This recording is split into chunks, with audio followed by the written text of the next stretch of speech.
Settle in,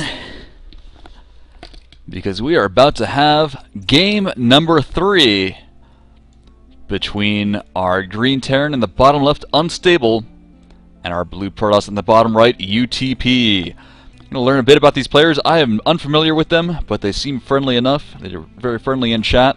Everyone here has been very good manner. Very happy to have everyone around here. But we're going to learn about UTP. UTP is... Where are you, UTP? Ah, there you are, UTP. And apparently for casting, how do you pronounce your name is Skipster. So you pronounce UTP as Skipster. Did not know that. He is from Puerto Rico. Alright, doing sort of an international. I know there's a weird tie-in with the US. I'm actually pretty unsure of how that works with international relations. His favorite unit is the High Templar. His favorite color is blue, so he has blue. Will he get High Templar? What is he doing when he's not playing StarCraft? He is doing work, school, and taking care of family. Alright, this is family man. This guy has his priorities straight. Is there anything you'd suggest for this or future tournaments? More tournaments! I am all for that. More tournaments, more casting, more fun for everyone. That sounded like it should have rhymed. Meanwhile, in the bottom left, we're going to find Unstable in our handy-dandy little spreadsheet. He is Terran. He pronounces his name Unstable. That is unsurprising. He's from Canada. We do have a bunch of Canadians, actually, in our clan. So everyone from Canada, say hey. His favorite unit is the Hellbat. His favorite color is green. So these players have both gotten their favorite colors. That is absolutely key in this matchup. When he's not playing StarCraft, he's working or landing with friends. Anything you'd suggest for future tournaments? More brackets. I'm not sure if we can handle that. 5 brackets is already quite a few. We do need a few more Masters players, so if you know any Masters, get them in on the action. Unstable now going for a quick Reaper, now that we can actually get into the game. And the players have gone beyond very basic openings. Quick Reaper. We'll be curious to see if he goes right into an expand with that, or if he's going to follow it up with some sort of aggression. Reapers, again, so good for that scouting. Not necessarily the damage. The damage is nice if you can pull it off. But unless you have 320 AP... Jesus. Okay. I believe Unstable has some APM to spare. Though, to be fair, that was a lot of spamming at the start, and now the actual APMs... That was not the correct button. What is the correct button? What is the correct button? APM Control C, because that makes sense. Because APM, what do you think? C. Obviously. Alright, Reaper will be scouting out. SCV scouting to the top left as well. And behind this, he's building... Not really much at all. He is building an expansion, so this is just a basic Reaper expand. Get some scouting on. Reactor going down, a factory right beneath it. That could be very interesting, but he is going to go for that mech play. Series is tied 1-1.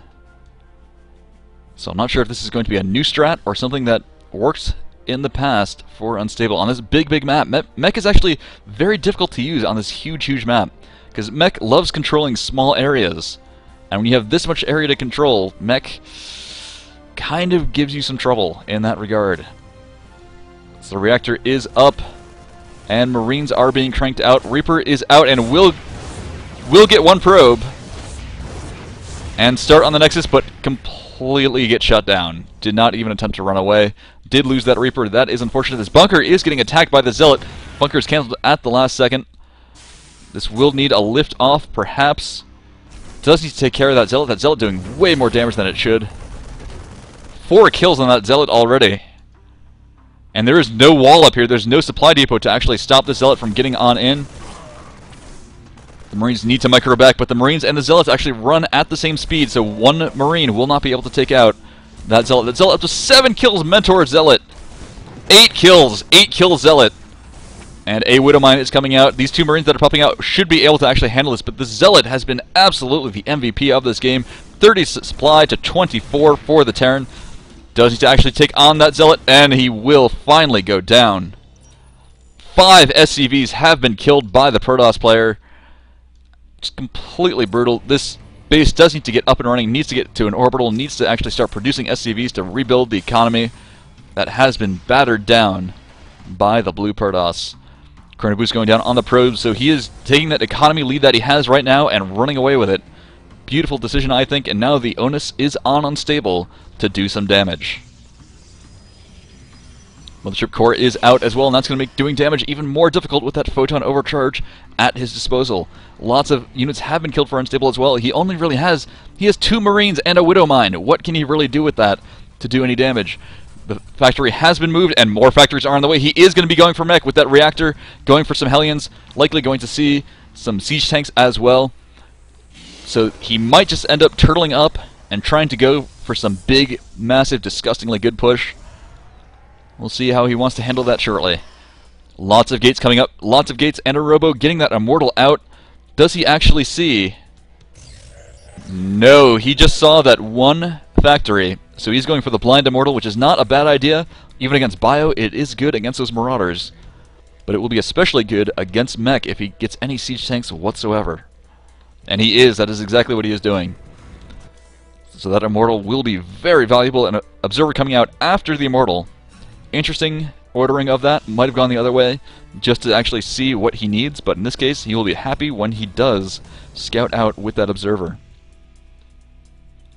Armory on the way for upgrades and Hellbats. Hellbats so good against Zealots, but what does UTP really have in terms of an army? He has an Immortal and 3 Stalkers and a Sentry, but he is now starting to finally beef that up with some Zealots and a Sentry. All that production that he has up here is now finally kicking in, and he is going out to actually do a little bit of poking and prodding, seeing what he can get done. Observer with the army will be able to spot those mines. That Mothership Core does have enough energy for a recall and a time warp if it wants to throw down both, so this is a very nasty little push. This tank will help, but with that Immortal in the mix, it's going to be very tough to actually get through and push back this Protoss army. That mine will be so key. And a Proxy Pylon is coming down for reinforcements. He means business with this push, and he is going to be doing quite a lot of business in terms of killing Terran. Lots of Hellions run down and run right back up as soon as they reach that nasty little Protoss force. He's now just going to see that suddenly, oh, there are Widow Mines, there's mech here. Oh, he needs more Immortals. He needs to produce more Immortals as well. 2 Immortals out now. That actually should be hopefully enough. And, oh, he sees the Observer. Widow Mine will take that out. But now is the time the Protoss can strike with that Widow Mine down. He does have an opportunity to do a little bit more damage. And he does start to take it. He is going to be running up. Tanks shelling, and those Immortals, not really. Those Immortals need to run in and go straight for the tanks. He needs to target fire the tanks with the Immortals. The tanks are doing way more damage than they should. One kill. But it's the damage, it's the splash damage, with all the splash damage of the Hellions as well. But it's not enough. It is not enough at all. This Protoss force is just tearing through. The Immortals finally pushing through. This tank does need to siege up, but the Immortal shields are down, so this will be taking a lot more damage from the sieged up tank. But this expansion is going to need to be lifted off. Lots of SCVs coming into the fight. Some Hellbats coming in as well, but too little too late. The command center is safe for now. But with UTP's expansion up and mining, does need to keep producing those probes. But for now, he has put on so much pressure that he does have the economic lead with 37 probes and 2 bases mining at once for that extra saturation. Alright, he's trying to go down that ramp. We'll get a few good shots off with the tank. And that Immortal getting dangerously low, but another Immortal joining the fray. These tanks are getting more and more useless the more Immortals join into this fight. Lots of Hellbats in production. He's spending every last ounce of minerals that he has. And more Immortals now in production as well. He is going full on with this, and why not? He has a beautiful position now, the Protoss player. Lots of Hellbats now up in front. Some SCVs repairing, definitely like that. Tank will siege up and keep this army slightly at bay. Lots more sentries being made. Sentries not quite, I think, the correct decision, just because those tanks will shred sentries. Needs some Zealots. Needs some Stalkers as well. Sentries, the force fields, not so good against sieged up tanks. They will help a little bit at keeping Hellbats back a little bit longer, but it will also block your own army.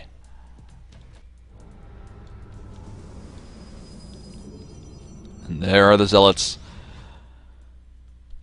Terran with a little bit of a bank He's caught up somewhat in supplies, somewhat keeping up, but there's a third base coming up for UTP. UTP taking such a huge economic lead. Terra needs to break out of this. Time Warp goes down.